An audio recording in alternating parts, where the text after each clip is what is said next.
नमस्कार दोस्तों, आप सभी का वेलकम है एजुकेशन और इस चैनल में। आज हम डिस्कस करने वाले हैं inside theory of learning. Inside theory of learning, जो इसको हिंदी में बोलते हैं सीखने के सूझ का सिद्धांत। सीखने का सूझ का सिद्धांत के अंतर्गत हम लोग विभिन्न तरह की चीज़ों को समझने वाले हैं। पहली बात है कि इनसाइड क्या होता है, इसके बारे में समझेंगे। इनसाइड थ्योरी को शुरुआत कब हुआ था, मतलब इसका हिस्ट्री के बारे में समझने वाले हैं कि क्या इसका हिस्ट्री रहा, इसमें किस प्रकार के एक्सपेरिमेंट किया गया था, इसके बारे में समझने वाले हैं। साथ में इसका क्या कॉन्सेप्ट है, इस कॉन्सेप्ट को समझने वाले हैं। और साथ में ये समझने वाले हैं कि इसका लिमिटेशन क्या है, उस लिमिटेशन को भी समझने वाले हैं। और साथ में ये समझने वाले हैं कि इसमें जो एजुकेशन सिस्टम की बात करते हैं उसमें इसको किस प्रकार से यूज़ किया जाता है, इसमें क्या क्या चीज़ें विशेष रूप से देखने को मिलता है।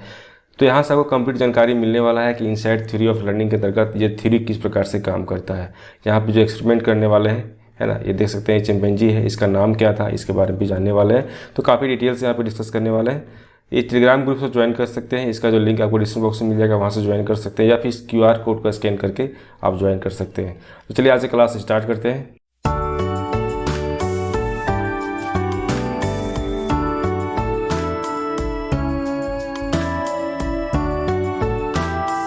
वीडियो को लाइक दीजिएगा और शेयर कीजिएगा अपने ग्रुप में। तो सब्सक्राइब नहीं किया, सब्सक्राइब कर लीजिएगा।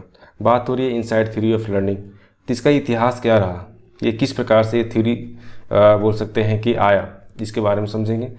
तो 20वीं शताब्दी के जो अंत है, उसके अंत में क्या हुआ, दो तरह की विचारधाराएं उत्पन्न हुई थी। तो उसमें जो विचारधाराएं उत्पन्न हुई थी या फिर प्रचलित हुई थी, वो दो तरह का था। पहला था क्या, आपका व्यवहारवाद, और दूसरा क्या था आपका गैल्टन मनोविज्ञान। ठीक है, अगर व्यवहारवाद की बात करते हैं, इसके अंतर्गत आपको ट्रायल एंड एरर का जो सिद्धांत है, जो आपको थॉर्नडाइक के द्वारा दिया गया था। क्लासिकल कंडीशनिंग जो है थ्योरी है, इसके बारे में पावलोव के द्वारा जो दिया गया था। तो इस सारे के व्यवहारवाद के अंतर्गत ही ये सारी चीज़ देखने को मिलता है, जो सीखने के बारे में बताया गया था। फिर वहीं बात करते हैं कि गैल्टन मनोविज्ञान की बात कर रहे हैं, जिसमें कि इंसाइट या सूझ के बारे में बात की गई थी। इसमें बताया गया था कि कोई भी व्यक्ति जो है वो सोच समझ और संपूर्ण अनुभव के आधार पर ही कोई कार्य को करता है या उसको महत्व देता था। अगर कोई भी काम को हम लोग करते हैं तो वहाँ पर क्या होता है कि सूझ या इंसाइट की बात करते हैं, है ना, उसमें क्या होती है, इसमें सोच समझ और उसका जो संपूर्ण अनुभव, उसका जो एक्सपीरियंस है, वो काफ़ी ज़्यादा महत्वपूर्ण योगदान निभाता है। साथ में ये बताया गया था कि उसमें ऐसा मानना था या माना जाता था कि व्यक्ति जो है, कोई भी व्यक्ति या कोई भी मनुष्य केवल किसी प्रतिक्रिया नहीं करता है ना, वह सोचता भी है। अर्थात क्या है कि हम कोई भी चीज़ को करते हैं, कोई रिस्पांस देने की बात होती है कि जब से कोई चीज़ को पूछा जाता है, वहाँ पर कोई चीज़ बताते हैं, तो वहाँ पर सिर्फ आपको रिस्पांस देते हैं। तो रिस्पांस देने समय क्या होती है, आपकी सोच होती है ना कि क्वेश्चन का आंसर क्या होगा। तो वहाँ पर सिर्फ क्या है कि सिर्फ रिस्पॉन्स वो नहीं देता है, कोई प्रतिक्रिया नहीं करता है सिर्फ, जबकि वहाँ पर सोचता भी है। इस तरह की बातें वहाँ पे निकल के आई थी। तो यहाँ पे दो तरह का जो विचारधाराएं देखने को मिला, पहला व्यवहारवाद था और दूसरा क्या, गैल्टन मनोविज्ञान के बारे में बात हुई थी। अब बात कर रहे हैं क्या कि गैल्टन स्कूल की जो उत्पत्ति हुई थी वो कब हुई थी और कैसे हुई थी, उसमें क्या क्या चीज़ें विशेष देखने को मिला था। तो गैल्टन स्कूल था, है ना, जो आपका जर्मनी में ही था, और 1910 ईस्वी के आसपास ही क्या हुआ था, इस स्कूल का निर्माण हुआ था, इसके बनाया गया था। आज जो स्कूल बनाया गया था उसमें उसका जो मुख्य मनोवैज्ञानिक थे वो कौन कौन थे, एक मैक्स था, और एक कौन था, कोहलार थे, और एक और थे कॉफका। तो कॉफको, मैक्स और कोहलार, ये तीनों मनोवैज्ञानिक ने, है ना, इस पर काफ़ी विशेष रूप से इसमें चर्चा की, इसके बारे में काफ़ी कुछ अध्ययन किया। इन तीनों मनोवैज्ञानिक का मानना था कि पूरा अनुभव उसके भागों के योग से अधिक होता है। ठीक है, पूरा जो एक्सपीरियंस है ना, जितने भी एक्सपीरियंस आपका है, वो क्या होता है कि आपका जितना भी चीज़ आप सीख रहे हैं, सारी चीज़ आप समझ रहे हैं, है ना, उसका सम होता है। ठीक है, उस सम ही से कहीं ज़्यादा देखने को मिलता है। तो इनसाइड थ्योरी का जो शुरुआत है वो किस प्रकार से हुआ, उसमें क्या क्या चीज़ें देखने को मिली थी। तो यहाँ पे देख सकते हैं कि जो कोहलार हैं, उन्होंने, किसने, कोहलार ने 1913 से लेकर 1917 तक स्पेन में एक जगह का नाम है टेनेरिफ आइसलैंड। तो टेनेरिफ आइसलैंड जो स्पेन में है, वहाँ पे एक चिंपैंजी है, उस पर प्रयोग किए, है ना। तो चिंपैंजी पर जो प्रयोग किया गया, तो यहीं से क्या हुआ, यह सिद्धांत का विकास भी हुआ। ठीक है, ये सिद्धांत का विकास भी यहीं से देखने को मिला। तो इन्होंने ये बताया कि सीखना जो है वो केवल ट्रायल एंड एरर नहीं होता है, मतलब कि ट्रायल और एरर सिर्फ नहीं होता है, बल्कि क्या होता है, उसमें सोचने और समझने की प्रक्रिया भी शामिल होते हैं। देख सकते हैं कि थर्नडाइट द्वारा ये दिया गया था ट्रायल एंड एरर थ्योरी जो है, इसमें क्या था, एक बॉक्स था और इस बॉक्स में एक बिल्ली है, एक लीवर है, एक यहाँ पे गेट है। तो इस बिल्ली को इस बॉक्स में डाला गया था और यहाँ पे क्या हुआ था, जब बिल्ली इस लीवर को दबाता है तो यहाँ से क्या होता है, गेट ओपन हो जाता है। इसी में क्या था, ट्रायल एंड एरर थ्योरी के बारे में काफ़ी डिटेल्स यहाँ पे बात की गई थी। तो इसके बारे में डिस्कशन कर चुके हैं। ये वीडियो अपलोड अभी तक आप नहीं देखे हैं तो इस वीडियो को आप यहाँ से देख सकते हैं। और दूसरी बात ये बताया गया था कि ठीक है, अगर ये सारी चीज़ें यहाँ पे हो रही है ट्रायल एरर, तो साथ में क्या हो रहा है, उसमें सोचने और समझने की भी प्रक्रिया भी वहाँ पे वो भी प्रोसेस हो रहा है, जो इनसाइट के अंतर्गत आपको देखने को मिलता है। ठीक है, ये चिंपैंजी है, इसका नाम क्या है, सुल्तान। ठीक है, नेक्स्ट बात करते हैं कॉन्सेप्ट ऑफ इनसाइट लर्निंग। ठीक है, इनसाइट लर्निंग का अवधारणाएँ क्या होती है। तो इनसाइट मतलब क्या होता है, इनसाइट मतलब क्या होता है, इसका मतलब क्या निकल के आता है कि कोई जटिल समस्या समझकर अचानक उसका हल ढूंढ निकालना ही क्या होता है, आपका इनसाइट कहलाता है या फिर सूझ कहलाता है। ठीक है, इनसाइट या फिर सूझ कहलाता है ना। तो किसी भी जटिल समस्याओं को समझकर अचानक से लगता है कि इसका जो समाधान इस प्रकार से निकलना चाहिए, है ना, तो क्या हुआ, आपका इनसाइट या फिर सूझ कहलाता है। जैसे कि आप मान लीजिए क्वेश्चन को सॉल्व करते हैं और किसी क्वेश्चन को सॉल्व करने दौरान कहीं पर आप फंस गए, ठीक है, उसका आप आंसर नहीं निकाल पा रहे हैं, तो उस सिचुएशन में क्या होता है कि वहाँ पे आप अचानक से लगता है अच्छा इसमें ये फार्मूला पुट करेंगे तो इसका आंसर ये निकल के आ जाएगा। ठीक है, तो उसी प्रकार से क्या होता है, किसी भी तरह की समस्या में अगर अचानक से कोई चीज़ को आपको लगता है कि इसका हल इस प्रकार से निकल जाता है ना, तो वहाँ पर क्या होता है, आप इनसाइट या फिर सूझ का ही बात करते हैं। जैसे कि हम बात की गई सीखने की प्रक्रिया में क्या क्या चीज़ें देखने को मिलती है, चाहे वो व्यक्ति के लिए हो या फिर जानवर के लिए हो, सभी के लिए सीखने की प्रक्रिया में क्या होती है, पहली बात ये होती है कि समस्याओं को, है ना, होलिस्टिक अप्रोच से देखना चाहिए या देखता है। ठीक है, किसी भी समस्या के बारे में बात करते हैं तो वहाँ पे क्या होता है, होलिस्टिक अप्रोच अपनाना चाहिए। अब होलिस्टिक अप्रोच क्या है, इसके बारे में समझिए।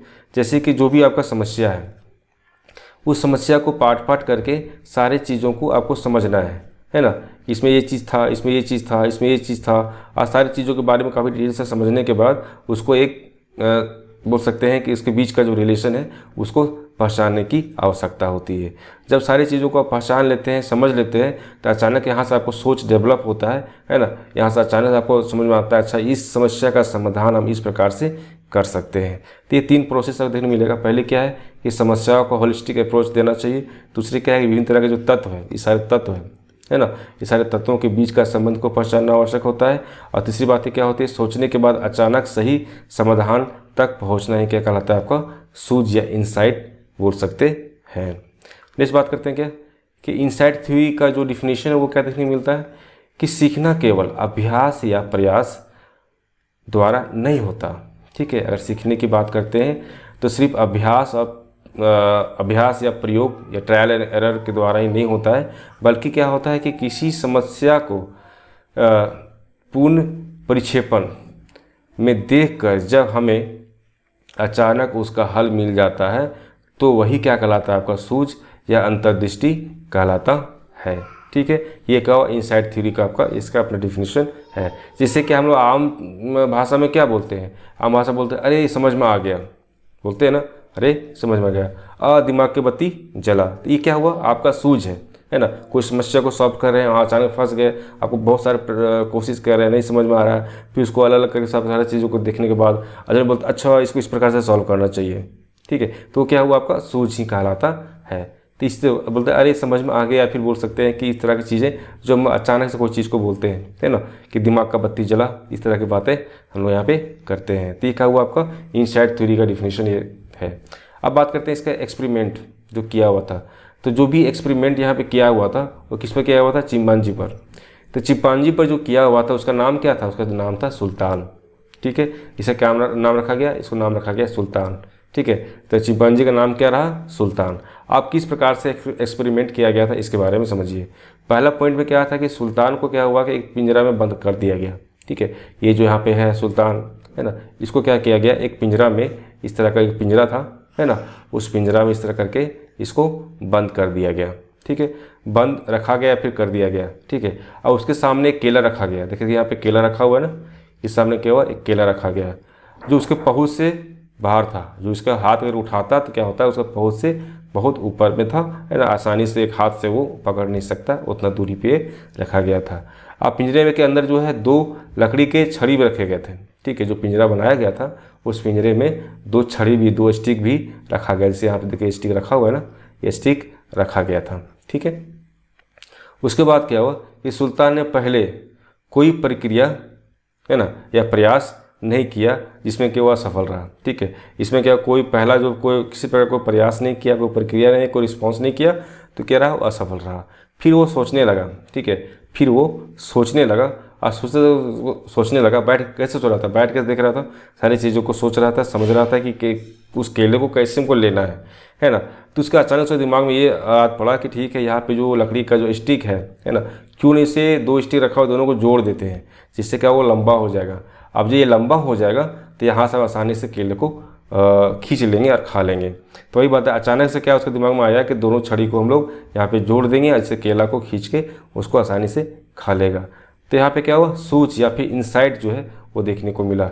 यह प्रक्रिया क्या कहलाती थी, यह बोलती थी अंतर्दृष्टि या सूझ से सीखना, है ना, अंतर्दृष्टि या फिर सूझ से सीखना, ठीक है। अब नेक्स्ट बात करते हैं कि इंसाइट लर्निंग की बात की जाती है तो इसका की एलिमेंट क्या क्या निकल के आया, ठीक है। ये जो एक्सपेरिमेंट किया गया इसका की एलिमेंट, इंपॉर्टेंट पार्ट जो है वो क्या निकल के आया। पहली बात ये निकल के आया कि समस्या की समग्र समझना या होलिस्टिक अंडरस्टैंडिंग ऑफ प्रॉब्लम। किसी भी प्रॉब्लम को अगर समझने की बात करते हैं तो वो होलिस्टिक तरीके से उसको हम समझ सकते हैं, है ना। तो जो भी चीज़ों को समझने की बात होती है तो यहाँ पर हम लोग को सारी समस्याओं को टुकड़ों में बांट लेना है और उस टुकड़ों को बांटने के बाद उसको अलग अलग करके सारी चीज़ों को समझना है। उसके बाद दोनों के बीच का जो रिलेशन है, संबंध है, उसको समझना है। जब लर्नर इन सारी चीज़ों को करता है तो आसानी से कोई चीज़ों को वहाँ पर कर सकता है। अचानक समाधान मिलना, जिससे क्या हुआ कि आप जब इस सारी चीज़ों को करते हैं, इससे क्या होता है, सडनली क्या होता है, उसका सलूशन आपको मिल जाएगा। सोचने के बाद क्या होते हैं कि अचानक से आपके दिमाग में आ जाता है कि इसका हल इस प्रकार से करना है, ठीक है। नेक्स्ट पॉइंट क्या होता है, संबंधों की पहचान। जैसे कि बोले ना कि यहाँ पे क्या हुआ कि जो भी समस्या आपका है उस समस्या को अलग अलग पार्टों में डिवाइड कर देना है और दोनों के बीच में, सभी चीज़ों के बीच में किस प्रकार का रिलेशन है ना, इस रिलेशन को यहाँ पे समझना होता है। जब सारे रिलेशन को यहाँ पे आप समझ लीजिएगा तो इससे क्या होता है कि आसानी से इस समस्या को समाधान कर सकते हैं, ठीक है। तो इसमें एक चीज़ और भी होता है कि पूर्व अनुभव जो होता है आपका, है ना, पुराना जो आपका एक्सपीरियंस है वो भी काफ़ी ज़्यादा यूज यहाँ पे देखने को मिलता है। मतलब लेस यूज, लेकिन ठीक है, लेकिन यूज हो जाता है, ठीक है। तो नए अनुभव और पुराने अनुभव से क्या होते हैं, सारी चीज़ों को मिला के यहाँ पे समस्या को समाधान कर सकते हैं। तो नेक्स्ट बात इसमें क्या आती है कि ठीक है, अगर इनसाइड थ्योरी ऑफ लर्निंग की बात करते हैं इसका स्टेप क्या रहा। पहला स्टेप क्या रहा कि तैयारी। दूसरा स्टेप क्या रहा कि विचार अवधि, किस प्रकार से हम लोग को विचार करना है। तीसरा क्या रहा, अंतर्दृष्टि का क्षण, किस प्रकार से उसका इंसाइट, मतलब कि उसका जो सूझ अचानक से आ जाता है। और लास्ट क्या रहा, सत्यापन, जो किस प्रकार से उसको वेरीफाई हम लोग कर सकते हैं। तो पहला जो चरण रहा इसमें तैयारी का, प्रिपरेशन का, उसमें क्या हुआ, किसी भी समस्या को समझना और ध्यान से लगाने की बात होती है। जो भी समस्या है उसको इस तरह से समझना, उसमें ध्यान लगाने की बात होती है। दूसरा विचार अवधि, दैट मीन्स क्या हुआ कि चुपचाप सोचते रहना और हल पर ध्यान फोकस करना कि ठीक है, ये मेरे पास समस्या है, इस समस्या को हमको समाधान करने के लिए क्या क्या करना पड़ेगा, किस प्रकार से करना पड़ेगा, इसे किस प्रकार से स्टेप लेना है, इसकी क्या क्या कमियां हैं, क्या क्या चीज़ें ऐसी चीज़ें जिसको इसमें कुछ चीज़ों को इसमें डालने के बाद इसका समस्या का समाधान हम आसानी से कर पाएंगे, ठीक है। लास्ट थर्ड पॉइंट में क्या आता है, इंसाइट, अचानक हल मिलना, है ना। अचानक हल जब मिलता है बोलते हैं अरे हाँ समझ में आ गया, है ना, इस तरह की बातें होती है। और लास्ट में क्या होता है, सत्यापन, ठीक है, वेरिफिकेशन की बात करते हैं, किस समाधान को, है ना, जो भी चीज़ मिला है ना उसमें वो सफल हो जाना, फिर उसको प्रूव भी हो जाना। इसमें नेक्स्ट पार्ट आता है कि ठीक है, इनसाइड थ्योरी ऑफ लर्निंग का बेनिफिट क्या है, इसका क्या एडवांटेज है, इससे क्या लाभ है, इसके बारे में समझिए। पहली चीज़ क्या होती है कि समस्या सुलझाने की क्षमता इसमें क्या होती है, बढ़ जाती है ना। आपकी कैपेसिटी बढ़ जाए, किसी भी समस्या को सुलझाने की बात कर रहे हैं, है ना, उसको सॉल्व करने की बात कर रहे हैं तो उसकी कैपेसिटी आपकी बढ़ जाएगी। विद्यार्थी गहराई से किसी चीज़ को सोचने लगता है और समझने भी लगता है। रटने के बजाय क्या होते हैं, समझने का विकास काफ़ी ज़्यादा हो जाता है। नवाचार को बढ़ावा मिलता है, मतलब कि हमेशा कुछ नया चीज़ों को, कुछ क्रिएटिव चीज़ों को हमेशा को करने को हमेशा बढ़ावा मिलता है। जिसका ये बेनिफिट है किसका, इनसाइड थ्योरी का, ठीक है। इस बात करते हैं इसका लिमिटेशन, इससे क्या लिमिटेशन है। तो इसमें क्या होता है कि सभी समस्याओं को इस तरह से हम सॉल्व नहीं कर पाते हैं, ठीक है। हो सकता है आपके पास बहुत सारी समस्या है, कि सारी समस्याओं को इस तरह की थ्योरी से उसको सॉल्व नहीं कर पाएंगे, है ना। सभी पे ये लागू नहीं होता है। कुछ समस्याओं को अंतर्दृष्टि आने में समय लगता है, कुछ ऐसे भी समस्या कुछ छात्रों को अंतर्दृष्टि आने में समय लगता है। अर्थात ये है कि बहुत सारे बच्चे ऐसे हैं जो किसी चीज़ को समझने में सक्षम होते हैं, कुछ बच्चे ऐसे भी होते हैं, है ना, जिसमें क्या होती है कि उसको समझने की कैपेसिटी थोड़ी कम होती है। तो उसमें क्या होता है कि उसको थोड़ा सा उसको उस चीज़ को समझने में क्या होती है, दिक्कत होती है। ठीक है, तो यहाँ से समझ में आ गया होगा। इस बात करते हैं कि अभ्यास आधारित या कौशल आधारित चीज़ों में कम उपयोगी। ठीक है, तो यहाँ पे क्या है कि सारी चीज़ों को हम समझ तो ले रहे हैं, लेकिन समझने के बाद भी क्या हो रहा है कि वहाँ पे हम उसका अगर हम उसमें बहुत ज़्यादा उसमें प्रैक्टिस नहीं कर रहे हैं, अभ्यास नहीं कर रहे हैं, तो क्या हो सकता है कि उसका जो कौशल उसमें कहीं कमी भी आ सकता है, या फिर उसका सही तरह से उसका उपयोग भी हम नहीं कर पाएंगे। नेक्स्ट पॉइंट आता है कि शिक्षण में इसका उपयोग किस प्रकार से करना है। अगर आप टीचिंग करने की बात करते हैं तो टीचिंग में इसका उपयोग किस प्रकार से कर सकते हैं, इनसाइड थ्योरी का। ठीक है, तो पहली बात क्या होता है कि शिक्षकों को छात्रों को सोचने का अवसर देना चाहिए। जब टीचर है, कोई भी टीचर है, जब स्टूडेंट को कोई चीज़ को बताया जा रहा है तो उसको सोचने का अवसर देना चाहिए, उसको समझने की कैपेसिटी डेवलप करनी चाहिए कि ठीक है, आपको क्वेश्चन दे रहे हैं, इस क्वेश्चन को सॉल्व कीजिए और अपने से सॉल्व कीजिए, आपको हम 5 मिनट का समय देते हैं और इस सब क्वेश्चन को सॉल्व बताइएगा। ठीक है, तो इस प्रकार से क्या हुआ, उसको अवसर देना चाहिए किसी भी तरह का, है ना। कोई स्पीच कंपटीशन हो रहा है तो वहाँ पे दे दिए, ठीक है, कोई एक्टिविटी हो रहा है ना, तो वहाँ पे दे दिए। तो जिस तरह की चीज़ें होती है वहाँ पे क्या होना चाहिए, बच्चे को थोड़ा सा फ्रीडम होना चाहिए, सोचने और समझने की क्षमता को विकास करने के लिए हमेशा उसको अवसर देना चाहिए। केवल रटने के बजाय समझ आधारित शिक्षा देनी चाहिए। ठीक है, बहुत सारी चीज़ें ऐसी होती है जहाँ पे क्या होता है कि आपको जो चीज़ आप समझा रहे हैं, पढ़ा रहे हैं, है ना, या टीचिंग कर रहे हैं, तो उसमें क्या होती है, रटना भी होता है, मतलब कि उसको मेमोराइज करना भी होता है। तो मेमोराइज करने के साथ साथ ये भी होना चाहिए कि उसको समझ भी होना चाहिए कि सारी चीज़ें हम जो याद कर रहे हैं, है ना, जो आप मस्तिष्क में बैठा रहे हैं, जो आप मेमोराइज कर रहे हैं, है ना, वो सारी चीज़ें हमको इस्तेमाल कैसे करना है, तो उसमें समझ कभी पर भी आधारित क्या होने शिक्षा देनी चाहिए। नेक्स्ट पॉइंट क्या होता है कि छात्रों को खुद हल खोजने का मौका देना चाहिए। मतलब क्या होता है, बच्चे को थोड़ा सा फ्रीडम देना चाहिए और जो भी समस्या है उसका समाधान वो खुद करे, है ना, हमेशा इस तरह का मौका देना चाहिए। जिज्ञासा और प्रयोग को बढ़ावा मिलना चाहिए। ठीक है, जब बच्चे को जब कोई चीज़ को हम लोग देते हैं तो वहाँ पे क्या होना चाहिए, उसको जिज्ञासा, उसका जो रुचि है ना, उसमें बहुत सारा का प्रयोग, मतलब बहुत सारा एक्सपेरिमेंट करने की बात करते हैं, उन सभी का भी क्या होना चाहिए, वहाँ बढ़ावा देनी चाहिए। अब लास्ट पॉइंट आता है, ठीक है, अगर इनसाइट की बात करते हैं या ट्रायल एंड एरर थ्योरी है, तो थ्योरी यहाँ पे बात कर रहे हैं, तो दोनों थ्योरी का जो आधार है, ठीक है, आधार को भी समझते हैं कि ये किस प्रकार से काम करता है। सीखने का तरीका, अगर सीखने के तरीके में बात करते हैं तो सोच विचार करके किसमें होता है, इनसाइट थ्योरी में होता है। लेकिन आप ट्रायल एंड एरर की बात करते हैं, क्या होता है, बार बार किसी चीज़ का अभ्यास करने के बारे में बोलता है। कोई चीज़ को सीखने के तरीके में बात कर रहे हैं तो वहाँ पे क्या होता है कि इनसाइट थ्योरी जो बताता है कि आप उसको सोचे समझे कि सारी चीज़ें किस प्रकार से हो रही है। ठीक है, लेकिन ट्रायल एंड एरर थ्योरी क्या बताता है कि इसको आप बार बार इसमें प्रयास करें, बहुत सारा उसमें आप बोल सकते हैं कि अभ्यास करें, ये चीज़ों को बढ़ावा देता है। अगर समय की बात करते हैं तो कम समय में हल मिलता है, किसमें, इनसाइट थ्योरी में। ये वही बात करते हैं क्या, ट्रायल एंड एरर थ्योरी की बात करते हैं, इसमें क्या होता है कि समय काफ़ी ज़्यादा इसमें लग जाता है। सोच की स्तर की बात करते हैं तो यहाँ पे क्या होता है कि डीप थिंकिंग किसे मिलता है, आपको इनसाइट थ्योरी मिलता है कि आपको यहाँ पे समझना पड़ता है कोई चीज़ को। लेकिन अगर बात करते हैं ट्रायल एंड एरर थ्योरी की बात करते हैं, इसमें क्या होता है, बेसिक लेवल से क्या होते हैं सारी चीज़ें होती है। यहाँ पे क्या होता है, डीप थिंकिंग या फिर बोल सकते हैं उस रूप से ये सारी चीज़ें आपको देखने को मिलेगा, उसको सोच का विकास होगा। नवाचार की बात करते हैं तो हाँ, इसमें नवाचार होता है ना, नए तरह को समस्या को समाधान करने का मौका मिलता है। इसमें क्या नवाचार होता है, इसमें नहीं होता है, क्योंकि सारे पुराने तरीके होते हैं और उसको क्या होते हैं, बार उसमें प्रैक्टिस करने की आवश्यकता होती है।